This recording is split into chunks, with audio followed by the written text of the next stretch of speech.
بسم اللہ الرحمن الرحیم۔ السلام علیکم ورحمۃ اللہ وبرکاتہ۔ حکایت الصحابہ، باب نمبر سویم، پیج نمبر 47۔ حضرت ابو ہریرہ رضی اللہ تعالیٰ عنہ کی بھوک میں حالت۔ حضرت ابو ہریرہ رضی اللہ تعالیٰ عنہ ایک مرتبہ کتان کے کپڑے میں ناک صاف کر کے فرمانے لگے، کیا کہنے ابو ہریرہ کے کہ آج کتان کے کپڑے میں ناک صاف کرتا ہے، حالانکہ مجھے وہ زمانہ بھی یاد ہے جب حضور اقدس صلی اللہ علیہ وسلم کے ممبر اور حجرے کے درمیان میں بے ہوش پڑا ہوا ہوتا تھا اور لوگ مجنون سمجھ کر پاؤں سے گردن دباتے تھے، حالانکہ جنون نہیں تھا بلکہ بھوک تھی۔ فائدے میں شیخ فرماتے ہیں، یعنی بھوک کی وجہ سے کئی روز کا فاقہ ہو جاتا تھا، بے ہوشی ہو جاتی تھی اور لوگ سمجھتے تھے کہ جنون ہو گیا۔ کہتے ہیں کہ اس زمانے میں مجنون کا علاج گردن کو پاؤں سے دبانے سے کیا جاتا تھا۔ حضرت ابو ہریرہ رضی اللہ تعالیٰ عنہ بڑے صابر اور قانع لوگوں میں تھے، کئی وقت فاقے میں گزر جاتے تھے۔ حضور صلی اللہ علیہ وسلم کے بعد اللہ نے فتوحات فرمائیں تو ان پر تونگری آئی۔ اس کے ساتھ ہی بڑے عابد تھے، ان کے پاس ایک تھیلی تھی جس میں کھجور کی گٹھلیاں بھری رہتی تھیں، اس پر تسبیح پڑھا کرتے تھے۔ جب وہ ساری تھیلی خالی ہو جاتی تو باندی اس کو پھر بھر کر پاس رکھ دیتی۔ ان کا یہ بھی معمول تھا کہ خود اور بیوی اور خادم 3 آدمی رات کے 3 حصے کر لیتے اور نمبر وار ایک شخص تینوں میں سے عبادت میں مشغول رہتا۔ میں نے اپنے والد صاحب رحمہ اللہ سے سنا کہ میرے دادا صاحب رحمہ اللہ کا بھی تقریباً یہی معمول تھا کہ رات کو 1 بجے تک والد صاحب رحمہ اللہ مطالعے میں مشغول رہتے۔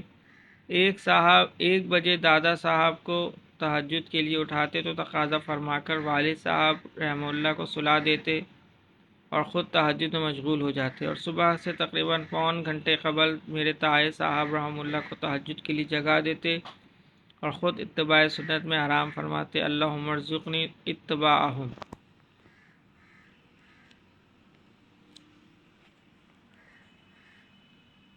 فضائل نماز میں باب اول، صفحہ نمبر 319۔ نبی اکرم صلی اللہ علیہ وسلم کا ارشاد ہے کہ جو شخص 2 نمازوں کو بلا کسی عذر کے ایک وقت میں پڑھے، وہ کبیرہ گناہوں کے دروازوں میں سے ایک دروازے پر پہنچ گیا۔ فائدے میں حضرت فرماتے ہیں، حضرت علی کرم اللہ وجہ فرماتے ہیں کہ حضور صلی اللہ علیہ وسلم نے ارشاد فرمایا کہ 3 چیز میں تاخیر نہ کر، ایک نماز جب اس کا وقت ہو جائے، دوسری جنازہ جب تیار ہو جائے، تیسری بے نکاحی عورت جب اس کے جوڑ کا خاوند مل جائے، یعنی فوراً نکاح کر دینا۔ بہت سے لوگ جو اپنے کو دیندار بھی سمجھتے ہیں اور گویا نماز کے پابند بھی سمجھے جاتے ہیں، وہ کئی نمازیں معمولی بہانے سے، سفر کا ہو، دکان کا ہو، ملازمت کا ہو، گھر آ کر اکٹھی پڑھ لیتے ہیں۔ یہ گناہ کبیرہ ہے کہ بلا کسی عذر، بیماری وغیرہ کے نماز کو اپنے وقت پر نہ پڑھا جاوے۔ گو بالکل نماز نہ پڑھنے کے برابر گناہ نہ ہو، لیکن بے وقت پڑھنے کا بھی سخت گناہ ہے، اس سے خلاصی نہ ہوئی۔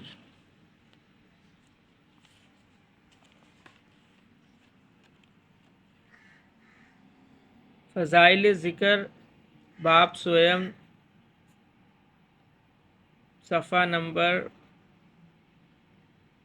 569، پیج نمبر 569۔ حضور افضل صلی اللہ علیہ وسلم کا معمول آخر زمانے عمر شریف میں یہ تھا کہ جب مجلس سے اٹھتے تو سبحانک اللہم و بحمدک اشہد ان لا الہ الا انت استغفرک و اتوب الیک پڑھا کرتے۔ کسی نے عرض کیا کہ آج کل ایک دعا کا معمول حضور صلی اللہ علیہ وسلم کا ہے، پہلے تو یہ معمول نہیں تھا۔ حضور صلی اللہ علیہ وسلم نے ارشاد فرمایا کہ مجلس کا کفارہ ہے۔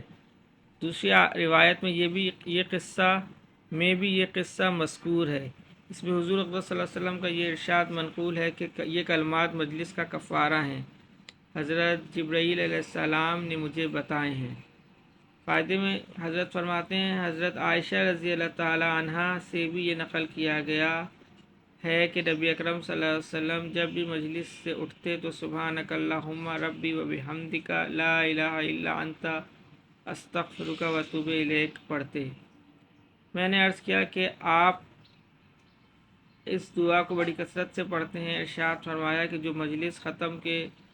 جو شخص مجلس کے ختم پر اس کو پڑھ لیا کرے تو اس مجلس میں جو لغزشیں اس سے ہوئی ہوں وہ سب معاف ہو جائیں گی۔ مجالس میں عموماً فضول باتیں، بیکار تذکرے ہو ہی جاتے ہیں۔ کتنی مختصر دعا ہے کہ اگر کوئی شخص ان دعاؤں میں سے کوئی سی ایک دعا پڑھ لے تو مجلس